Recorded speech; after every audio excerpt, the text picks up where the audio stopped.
നമ്മുടെ കേന്ദ്രത്തിൽ നരേന്ദ്രമോദി ഗവൺമെന്റ് അധികാരത്തിൽ വരുമെന്ന് എല്ലാവർക്കും സംശയമില്ല.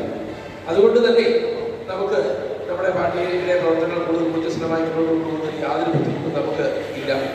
അതിന് ഇന്ന് ഇവിടെ എത്തിച്ചേർന്ന എല്ലാവരെയും ഞാൻ അനുമോദിക്കുന്നു. ഈ പെരുവഴിയിലും ഇത്രയും അധികം ആളുകൾ ഇവിടെ എത്തിച്ചേർന്ന അതിന് എല്ലാവരെയും ഞാൻ അനുമോദിക്കുകയാണ്. ഈ അവസരത്തിൽ എനിക്ക് സൂചിപ്പിക്കുന്നത്, നമുക്ക് നമ്മുടെ പാർട്ടിയുടെ പ്രവർത്തനം ഊർജ്ജസ്വലമാക്കിയതിനു ശേഷം നമുക്ക് ഒട്ടേറെ ജനകീയ വിഷയങ്ങൾ നമുക്ക് ഇടപെടേണ്ടതുണ്ട്. ഇപ്പൊ തന്നെ നമുക്ക് ഇവിടെ കറണ്ട് ചാർജ് വർദ്ധനവ് കേരളത്തിലെ ജനങ്ങളെ ഇന്ന് ആകമാനം ബാധിച്ചിരിക്കുന്നു.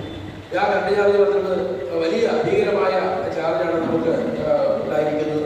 അപ്പൊ പലതരത്തിൽ സ്മാർട്ട് മീറ്റർ അത് കേരള ഗവൺമെന്റ് അത് അംഗീകരിക്കുന്നില്ല. എന്താണെന്നുള്ള കാരണം എന്ന് വെച്ചാൽ ജനങ്ങളെ കൊള്ളയടിക്കുക എന്നുള്ളത് തുടർന്നുകൊണ്ട് പോകുക എന്നതാണ് അവർ ലക്ഷ്യം.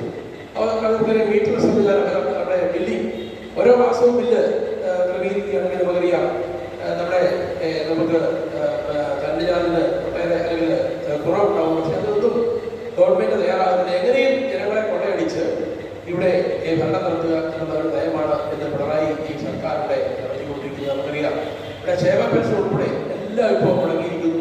വിലക്കയറ്റം കൊണ്ട് ഞങ്ങൾ തുടങ്ങിക്കൊണ്ടിരിക്കുന്നു.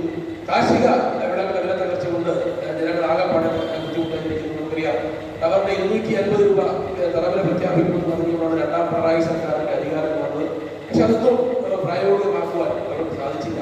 നമുക്കറിയാം തെരഞ്ഞെടുപ്പിന് ശേഷം മുഖ്യമന്ത്രിയുടെ കുടുംബാംഗങ്ങളും അവർ വിദേശയാത്ര നടത്തിക്കൊണ്ട് ഉല്ലാസ യാത്ര നടത്തുന്നത് മാത്രമാണ് ചെയ്തിരിക്കുന്നത്. ഇതിനൊക്കെതിരെ നമുക്ക് ശക്തമായി പ്രതികരിക്കേണ്ടതുണ്ട്.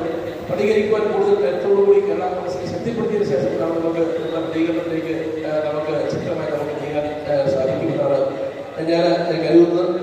നമ്മുടെ ശൈശവ ദിശയിലാണ് നമ്മൾ മുന്നോട്ട് പോയിക്കൊണ്ടിരിക്കുന്നത്. ഇപ്പോൾ ആദ്യം കഴിഞ്ഞ ദിവസം നമ്മുടെ സംസ്ഥാന ഗവൺമെന്റ് കൂടിയപ്പോൾ നമ്മൾ 100 പേര് എത്തുമെന്ന് പ്രതീക്ഷിച്ചു. 60 പേര് എത്തി. പ്രധാനപ്പെട്ടവരാണ് മാത്രമാണ് എത്തിയത്. ഇപ്പോൾ ഇത് നമ്മൾ ഒരു ചുരുങ്ങിയ ആളുകളെ മാത്രമാണ് ഉപയോഗിച്ചത്. ഇത്രയും പേരെ ആളുകൾ എത്തിച്ചേർന്നിട്ടുണ്ട്. മറ്റു നിയോജകങ്ങളുടെ ആളുകളെ കൂടി നമുക്ക് ഉൾപ്പെടുത്തിക്കൊണ്ട് ഒരു